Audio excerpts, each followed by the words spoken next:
دوسری چیز کیا تھی؟ نتیجتاً ہمیں کیا ملتا؟ استعانت ملتی۔ استعانت کیا تھی؟ استعانت یہ تھی کہ مجھے واقعتاً راہ مستقیم پر چلایا جاتا، لیکن راہ مستقیم پر چلنے کے لیے مجھے کس چیز کی ضرورت ہے؟ مجھے آسانی چاہیے۔ آسانی کیا ہے؟ آسانی نعمت ہے۔ تو اس لیے کہا گیا صراط الذین انعمت علیہم۔ اگر عربی کی روح سے دیکھا جائے تو عربی میں یہ جو ورڈ نعمہ ہے یہ نعوم سے نکلا ہے، اور نعوم کہتے ہیں نرمی یا آسانی کو۔ جس طرح سے قرآن کی ایک سورت کا نام ہے سورۃ الانعام، اور انعام کہتے کسے ہیں؟ آرام سے چلتے ہوئے جانوروں کو۔ ایک تو وہ جانور ہیں جو تیز بھی دوڑ سکتے ہیں جیسے کہ چیتا، شیر، کتا، بلی۔ ایک وہ ہیں جو آرام سے چلتے ہیں جیسے گائے، بھینس، بیل۔ ان کو انعام کہا جاتا ہے۔ انہی سے لفظ نکلتا ہے نعیمہ۔ نعیمہ کہتے ہیں نرم چیز کو، اور نعیمہ ہی سے انعام نکلا ہے، جس سے مراد ہے کہ وہ جس کے لیے سہولت کی جائے۔ تو گویا جب اللہ تعالیٰ نے ہمیں دعا کرنے کا طریقہ یہ بتایا صراط الذین انعمت، تو اس سے مراد ہے کہ ان لوگوں کا راستہ جن کے لیے بہت سی سہولت کر دی گئی۔ ہمارے ہاں کیا غلط کانسیپٹ بن گیا ہے، ہم دیکھتے ہیں فالو کرنے کے لیے ان لوگوں کو جو کہ ہمارے دور میں موجود ہیں۔ although کہ یہ چیز غلط نہیں ہے کہ ان لوگوں کو فالو کریں جو آپ کے زمانے کے عظیم ترین لوگ ہیں اور جو دین کو پریکٹس کر رہے ہیں، لیکن ہم جو غلط چیز کرنا شروع کر چکے ہیں وہ یہ ہے کہ ہم ماضی کے ان لوگوں کو فالو کرنا بھول چکے ہیں جن کو فالو کرنے کا اللہ تعالیٰ نے خود ہمیں حکم دیا۔ انعمتا علیہم، انعمتا ماضی کا صیغہ ہے۔ وہ لوگ جو ہم سے پہلے صراط مستقیم پہ آگے جا چکے ہیں، جو کوالیفائی کر چکے ہیں۔ اگر مجھے کہیں پہ داخلہ لینا ہے، کالج میں مجھے جانا ہے، تو میں یہ نہیں کروں گی کہ ایک انسان جو اسکول میں ابھی میٹرک کر رہا ہے میں اس سے کہوں تم مجھے بتاؤ مجھے کون سے سبجیکٹس کو چوز کرنا چاہیے۔ آف کورس میں مشورہ ایسے انسان سے لوں گی جو کالج میں پڑھ چکا ہے، اور میں اس سے کہوں گی آپ مجھے بتائیں کہ مجھے کیا پڑھنا چاہیے، میرے یہ شوق ہیں، میرے لیے کیا بہتر ہے۔ اور وہ انسان مجھے اس طرح سے بتائے گا کہ آپ کے اگر یہ شوق ہیں تو آپ کو یہ پڑھنا چاہیے، آپ کو اس فیلڈ میں جانا چاہیے۔ یعنی ایک انسان جو کامیاب ہو چکا ہے اور جو ایک چیز کو پار کر چکا ہے اور ایک چیز سے گزر چکا ہے، ہم اس سے مشورہ مانگتے ہیں۔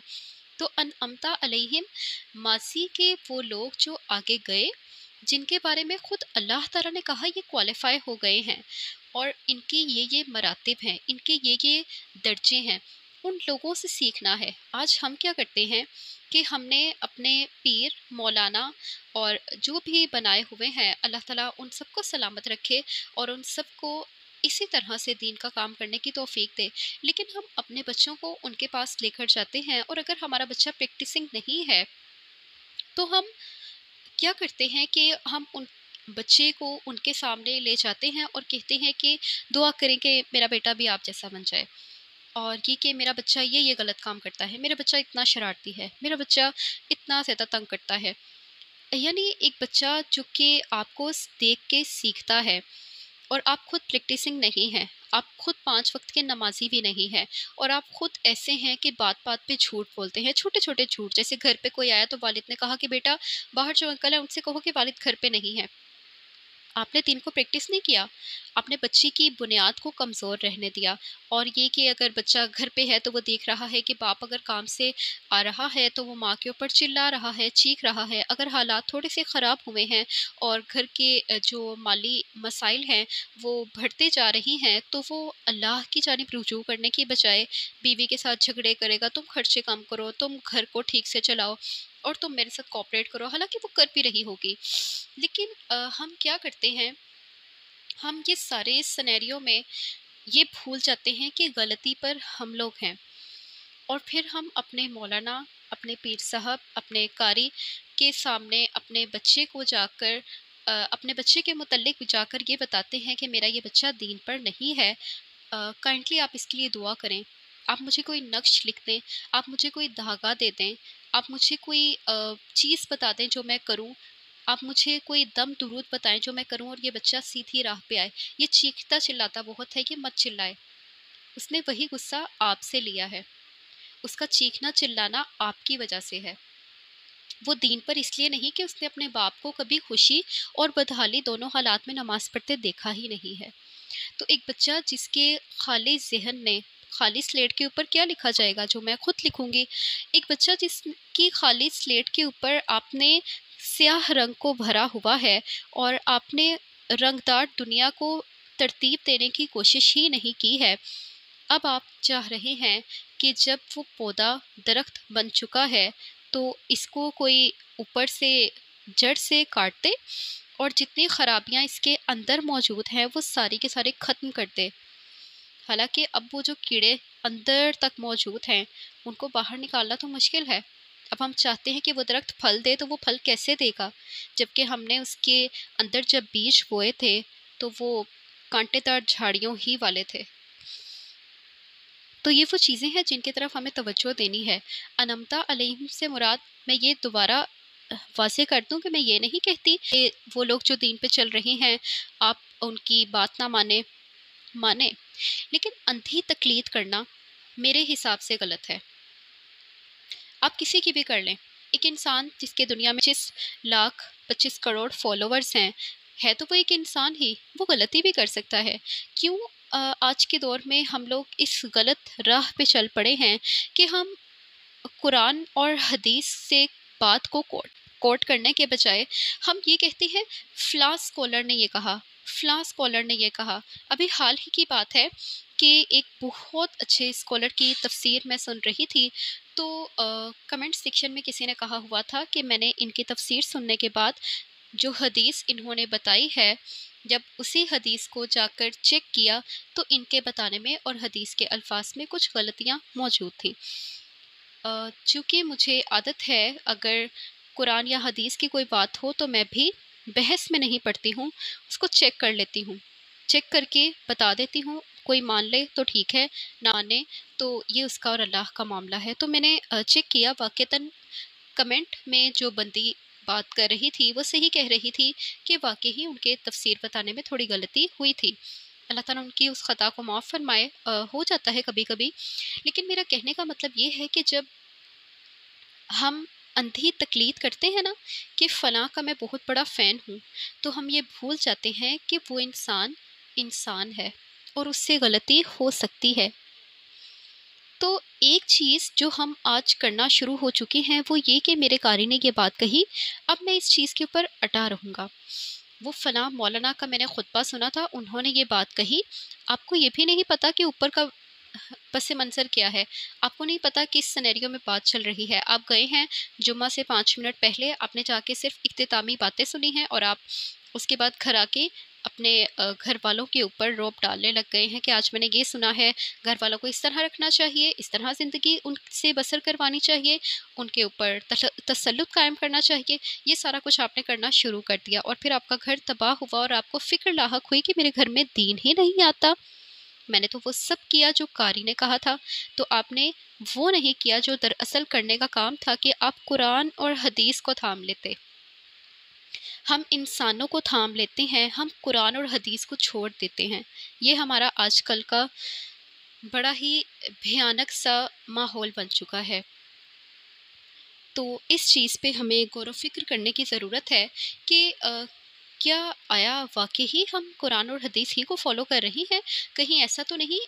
مجھے بھی یہ سوچنا ہے اور آپ کو بھی سوچنا ہے. یہ نہیں کہ میں صرف آپ ہی کو بتا رہی ہوں، مجھے بھی یہ سوچنا ہے کہیں ایسا تو نہیں کہ میں ان لوگوں کو سن رہی ہوں کہ جو قرآن اور حدیث کی بات کریں تو میں ان کی اندھی تقلید شروع کر دوں. مجھے بھی ایسا نہیں کرنا، آپ کو بھی ایسا نہیں کرنا. وہ بھی انسان ہے جو بتا رہا ہے اور سننے والا بھی انسان ہے، اس سے بھی غلطی ہو سکتی ہے، آپ سے بھی ہو سکتی ہے. لہٰذا قرآن اور حدیث کو ریفرنس بنانا ہے، انسانوں کو ریفرنس نہیں بنانا ہے. اور پھر ہمیں ان چیزوں پر بھی غور کرنا چاہیے کہ یہ تو دوسرے مذاہب میں ہوتا ہے کہ پوپ، پنڈت، ان لوگوں کو لوگ اپنا خدا مان لیتے ہیں اور جو چیز کتاب سے یہ لوگ کوٹ کرتے ہیں اور ریفرنس دیے بغیر بھی کوٹ کرتے تب بھی لوگ ان کو سچا مان لیتے ہیں اور کہتے ہیں کہ اگر انہوں نے کہا ہے تو وہ چونکہ بڑے ہیں لہٰذا ہم ان کے آگے سوال نہیں کریں گے. تو لہٰذا لوگ ان کی اندھی تقلید کرتے ہیں۔ ہمیں تو قرآن میں یہ کہا گیا افلا یتدبرون، کیوں تم تدبر نہیں کرتے، کیوں تم غور نہیں کرتے؟ ایک بار تو نہیں کہا گیا، بار بار کہا گیا، کیا لوگ اس قرآن پر غور نہیں کرتے؟ اللہ تعالیٰ نے اگر ہر چیز کو یوں ہی واضح کر دینا ہوتا اور انسان کو سوچنے کی، غور و فکر کرنے کی دعوت نہ دینی ہوتی، تو اللہ تعالیٰ یہاں پہ فرماتے صراط الانبیاء و صدیقین و شہداء و صالحین۔ اللہ تعالیٰ نے کیوں یہ فرمایا صراط الذین انعمت علیہم؟ کہ میرے ذہن میں سوال تو آئے، آپ کے ذہن میں سوال تو آئے کہ کیوں، کون ہیں یہ انعام یافتہ لوگ؟ اور پھر ہم اس کی کھوج میں لگیں، ہم پوچھیں، ہم پچھلی تفاسیر دیکھیں، ہم اپنے اسکالر سے پوچھیں، ہم قرآن میں غور کریں، ہم چیک کریں یہ کون ہے انعام یافتہ لوگ۔ اور پھر جب ہم قرآن کو تھوڑا سا پڑھیں تو ہمیں اندر خود ہی مل جائے کہ انعام یافتہ لوگ تو یہ ہیں، ان کا یہ مرتبہ ہے، ان کی یہ قدر و منزلت ہے۔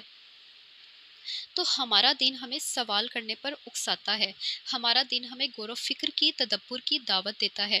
دوسرے مذاہب میں یہ چیز نہیں ہے، وہاں پہ کتب صرف بڑے پڑھتے ہیں، بزرگ پڑھتے ہیں، اور وہ پڑھتے ہیں اور اس کے بعد وہ پڑھ کے سناتے ہیں، اور سننے والے ان کی باتوں پر عمل کر لیتے ہیں اور ان کی باتوں کو سچا مان لیتے ہیں، اور جس طرح سے وہ کہتے ہیں وہ سمجھتے ہیں کتب میں یہی لکھا ہے۔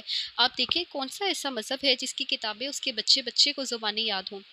قرآن کے علاوہ کوئی بھی ایسی کتاب نہیں ہے جو اس کے ماننے والوں کو ازبر ہو۔ دین اسلام کے علاوہ کوئی ایسا دین نہیں ہے جو تدبر اور غور و فکر کی دعوت دیتا ہو۔ اور تدبر اور غور و فکر کی دعوت کون دیتا ہے؟ عقل انسانی تو یہی کہتی ہے کہ اگر میں حق پر ہوں تو میں کہوں گی کہ جاؤ لوگوں میری بات کو آپ لوگ جا کر چیک کر لو، اور اگر میں حق پر نہیں ہوں تو میں ڈروں گی کہ کہیں یہ لوگ میری بات کو دوبارہ سے چیک نہ کر لیں، کہیں یہ لوگ ریسرچ نہ کرنے لگ جائیں، کہیں یہ لوگ ڈیپتھ میں نہ چلے جائیں۔ یعنی جو حق پہ ہے اسے کسی چیز کا خوف نہیں ہے، وہ خود کہتا ہے چیک کرو، ریسرچ کرو، ڈیپتھ میں جاؤ، غور کرو، تدبر کرو، سوچو سمجھو، چیلنج کیا جاتا ہے۔ لیکن جو حق پہ نہیں ہوتا وہ چیلنج سے ڈرتا ہے۔ یہی وجہ ہے کہ قرآن آج لاکھوں لوگوں کے سینوں میں محفوظ ہے، حتیٰ کہ 10 9 6 سال کے بچوں کو بھی یہ قرآن پورا کا پورا ازبر ہے۔ لیکن بقیہ کوئی بھی دین ایسا نہیں ہے کہ جس کی کتب یا اس کی تعلیمات اس کے بچوں کو ازبر ہوں، کیونکہ یہ قرآن برحق ہے۔ تو اس لیے ہم یہ کرتے ہیں کہ ہم سوال سے منع کر دیتے ہیں، اور ہمارے ہاں یہ کلچر بن چکا ہے کہ سوال کیا جائے تو کہا جاتا ہے کہ یہ تو بدتمیز ہے۔ ہر وہ انسان جو سوچتا ہے، سمجھتا ہے اور چیزوں کی گہرائی میں جانے کی کوشش کرتا ہے، اس کو کہا جاتا ہے کہ یہ بدتمیز ہے، بد زبان ہے، اور یہ کیسے سوال کر رہا ہے، یہ تو دین سے خارج ہے اور اس کو تو تمیز ہی نہیں، یا یہ کہ یہ شخص تو جانتا ہی نہیں کہ خدا اور اس کی کتاب کے بارے میں کیسے بات کرنی ہے۔ یہی کتاب ہمیں سکھاتی ہے کہ جب اللہ تعالیٰ نے فرشتوں سے یہ بات شیئر کی تھی کہ میں انسان کو بنانے والا ہوں، تو ان فرشتوں کو حیرت ہوئی تھی۔ کیوں حیرت ہوئی تھی؟ کیونکہ انہوں نے کیا دیکھا تھا ماضی میں کہ جب جنات کو زمین پر بھیجا گیا تھا تو انہوں نے خوب خون ریزی اور فساد برپا کیا تھا۔ اب چونکہ ان کے ذہن میں وہی چیز بیٹھی ہوئی تھی تو انہوں نے کہا کہ اللہ تعالیٰ آپ کسی ایسے کو بنا رہے ہیں جو زمین میں فساد مچائے گا اور خون ریزی برپا کرے گا۔ اللہ تعالیٰ نے کیا فرمایا تھا؟ میں جانتا ہوں جو تم نہیں جانتے ہو۔ اور پھر جب اللہ تعالیٰ نے آدم علیہ السلام کو تمام اشیاء کے نام اور اوصاف سکھا کر انہیں فرشتوں پر پیش کیا اور کہا کہ اب تم ان کے نام بتاؤ، تو فرشتوں نے کیا کہا؟ سبحانکا، اللہ تعالیٰ آپ پاک ہیں، لا علم لنا، ہمیں کوئی علم نہیں ہے، الا ما علمتنا، مگر وہ جو آپ سکھائیں۔ یعنی ایسا نہیں کہ اب ہم کہیں بھئی فرشتے اللہ تعالیٰ کی آگے کیسے بول پڑے، نہیں، یہ ہمیں دین سکھاتا ہے آپ کو سمجھنا ہے تو آپ سوال کریں ادب کے دائرے میں رہتے ہوئے۔ فرشتوں نے اللہ تعالیٰ کے سامنے بے ادبی نعوذ باللہ نہیں کی ہے، انہوں نے صرف ایک کنفیوژن اپنی کلیئر کرنا چاہی ہے، اور اللہ تعالیٰ نے کنفیوژن کلیئر کی بھی ہے۔ ہم یہ کرتے ہیں کہ آج ایک بچہ سوال کر لے ایسا کیوں ہے، مجھے سمجھ نہیں آتا اس کے پیچھے کیا لاجک ہے۔ میں یہ نہیں کہتی کہ اگر بچہ غلط سوال کر رہا ہے، جیسے بنی اسرائیل نے موسیٰ علیہ السلام سے گائے کے متعلق کیے تھے اور وہ ایسے تھے جو کہ فضول سوالات تھے، تو ہم اس پہ بھی بچے کو اپریشیٹ کریں، ویری گڈ بیٹا، ویل ڈن آپ سوال کر رہے ہو۔ لیکن میں یہ ضرور کہتی ہوں کہ اگر بچہ کوشش کر رہا ہے، وہ تدبر کی جانب آ رہا ہے، اور اس کے اوپر بہت سی چیزیں ہوں گی جو عیاں نہیں ہوں گی، اور وہ سیکھنے کا خواہش مند ہے، تو اس کے اس حوصلے کو سراہا جائے، اس کو اپریشیٹ کیا جائے اور اسے کہا جائے کہ میں تمہیں بتاتا ہوں، آپ آؤ ہم اکٹھے بیٹھتے ہیں، ہم ڈسکس کرتے ہیں۔ آج ہم کی کرتے ہیں کہ ہم اپنے بچوں کو سوال کرنے پر اپریشیٹ نہیں کرتے اور انہیں دھتکار دیتے ہیں اور انہیں کہتے ہیں کہ تمہیں تمیز نہیں، تمہارے ذہن میں یہ خیالات بھی کیوں آ رہے ہیں، تم نے کیسے سوچا کہ قرآن کی اس بات کو پڑھنے کے بعد تم یہ سوال کرو گے، تم اس حدیث کو پڑھنے کے بعد یہ سوال کرو گے؟ نہیں، اگر وہ پوچھ رہا ہے تو دیٹس ریئلی ریئلی گڈ، اگر وہ پوچھ رہا ہے تو اس کو اپریشیٹ کیا جائے۔ اس کے ذہن میں سوال اٹھ رہے ہیں، جتنے سوالات اس کے ذہن میں آئیں گے اتنے اس کے کانسیپٹس کلیئر ہوں گے اور اتنا ہی وہ کسی کو سکھانے کے اور سمجھانے کے قابل ہو سکے گا۔ ایک اچھا سوال ہی تو آدھا علم ہے۔ تو اس لیے کوئی سوال کرے تو اس کو اپریشیٹ کیا جائے۔ صراط الذین انعمت علیہم، یہ تو تھا کہ ہم نے اللہ تعالیٰ سے کن کا راستہ مانگنا ہے۔ اب آگے آتا ہے کن کے راستے پر ہم نے نہیں چلنا ہے۔ غیر المغضوبی، مغضوب یعنی جس پر غصہ کیا جائے۔ یہ نہیں بتایا گیا کہ غصہ کس کا ہے، کیوں نہیں بتایا گیا؟ اللہ تعالیٰ کہہ سکتے تھے کہ اللہ کا غصہ جن پر ہوا ان کے راستے پر نہیں چلنا، لیکن بتایا ہی نہیں گیا کہ کس کا غصہ۔ کیوں نہیں بتایا گیا؟ اس لیے کہ اللہ تعالیٰ کو اتنا غصہ ہے ان پر جن کی بات ہو رہی ہے کہ اللہ نے اپنے نام کو یہاں پر لکھنا چاہا ہی نہیں۔ دوسری وجہ کہ اللہ نے جب یہاں پہ یہ نہیں لکھا کہ اللہ کا غضب ہو ان پر، تو اس سے مراد ہے کہ ان پر جن کی بات کی جا رہی ہے اللہ کا بھی غضب ہو، ایمان والوں کا غضب ہو، فرشتوں کا غضب ہو، ساری کائنات کا غضب ہو۔ یعنی اتنا غصہ ہے اللہ تعالیٰ کو ان پر جن کی بات ہو رہی ہے کہ اللہ نے اپنے نام کو یہاں پر لکھنا چاہا ہی نہیں۔ اب اس مکتوب سے مراد کون ہے؟ حدیث کے مطابق اگر دیکھا جائے تو نبی پاک صلی اللہ علیہ وآلہ وسلم نے یہ بتایا تھا کہ یہ مکتوب علیہم اور ضالین سے مراد یہود و نصارہ ہیں۔ یہود کیوں؟ کیونکہ 1400 سال تک پے در پہ بنی اسرائیل میں رسول آئے۔ وہ سلسلہ جو حضرت موسیٰ و ہارون علیہ السلام سے شروع ہوا اور عیسیٰ و یحییٰ علیہ السلام پر ختم ہوا تھا، اس میں کہیں پر بھی ایسا نہیں تھا کہ ایک رسول کی ڈیتھ ہو جاتی تو دوسرا نہ آتا، لیکن بنی اسرائیل نے ان کی باتوں کو پھر بھی جھٹلایا۔ اور پھر یہ کہ تورات، زبور، انجیل، یہ تینوں کتب وہی ہیں جو یہود ہی کو دی گئی، لیکن اس کے باوجود یہود نے ان کی تعلیمات سے انحراف کیا۔ کبھی انہوں نے کچھ احکامات کو مان لیا تو کبھی انہوں نے کئی احکامات کو چھوڑ دیا، دل کیا تو کسی کو تبدیل کر دیا اور دل کیا تو کسی کو اسی حالت میں مان لیا۔ تو اللہ تعالیٰ کو ان کی ان چیزوں پر اتنا غصہ ہے کہ اللہ تعالیٰ نے فرمایا غیر المغضوبی علیہم، اور ضالین کہتے ہیں راہ سے بھٹکے ہوئے کو، یا راہ سے سرگرداں کو، یا ایسے شخص کو کہ جو اس کشمکش میں ہے کہ سیدھی راہ کون سی ہے۔ یعنی ایک انسان جو ابھی تلاش حق میں ہے اور ابھی وہ اس تک نہیں پہنچا ہے، اس کو کہا جائے گا ضال، اور ضالین سے مراد نصارہ ہیں۔ مکتوب علیہم اور الضالین سے ایک اور چیز بھی بیان ہوتی ہے، کیونکہ قرآن کو آپ کبھی بھی یہ نہیں کہیں گے اچھا فلاں آیت تو قریش مکہ کے حق میں تھی تو میں کیا کروں، فلاں تو ابو لہب کے لیے تھی، اس میں میرے لیے کیا سبق ہے، اچھا وہ والی آیت وہ تو زمین و آسمان کے بارے ہیں، میرے سیکھنے کے لیے کیا ہے؟ ہمارے سیکھنے کے لیے یہ ہے جیسے اس آیت میں ہے کہ ہم نے ان لوگوں کے راستے پر نہیں چلنا جن پر غضب ہوا، اور جو ضالین ہیں۔ غضب کس پہ کیا جاتا ہے؟ مجھے کس پہ غصہ آئے گا؟ اس انسان پر جس سے ایک بچہ جو کل چھٹی پہ تھا اور اس کو یہ نہیں پتا تھا کہ آج ٹیسٹ ہے اور اس کا کسی سے رابطہ بھی نہیں ہے، مجھے اس پر غصہ آئے گا یا اس بچے پر جو کل موجود تھا اور جس نے آج آ کر مجھے یہ کہہ دیا کہ طبیعت تھوڑی سی ناساز ہے لہٰذا میں ٹیسٹ نہیں دوں گی؟ لازم سی بات ہے، مجھے کس پہ غصہ آئے گا؟ جس کو معلوم تھا کہ ٹیسٹ ہے لیکن اس نے طبیعت ٹھیک ہونے کے باوجود بہانہ بناتے ہوئے ٹیسٹ نہ دیا۔ غصہ اس پہ آتا ہے جسے ایک چیز کا علم تو ہے مگر اس کے پاس عمل نہیں ہے۔ گویا انعمتا سے مراد وہ لوگ ہیں جن کے پاس علم اور عمل دونوں تھے۔ المغضوب سے مراد وہ لوگ ہیں جن کے پاس علم تو تھا مگر عمل نہیں، یا جن کے پاس علم تو ہے مگر عمل نہیں۔ اور الضالین سے مراد وہ لوگ ہیں جن کے پاس علم کی بھی کمی ہے اور نتیجتاً عمل کی بھی کمی ہے۔ ہمیں دیکھنا ہے اور غور کرنا ہے ہم کس کیٹیگری میں آتے ہیں۔ مجھے بھی غور کرنا ہے اور آپ کو بھی کرنا ہے۔ کیا میں انعام یافتہ لوگوں میں سے ہوں؟ کیا ایسا ہے کہ میرے پاس جتنا علم ہے اتنا عمل بھی ہو؟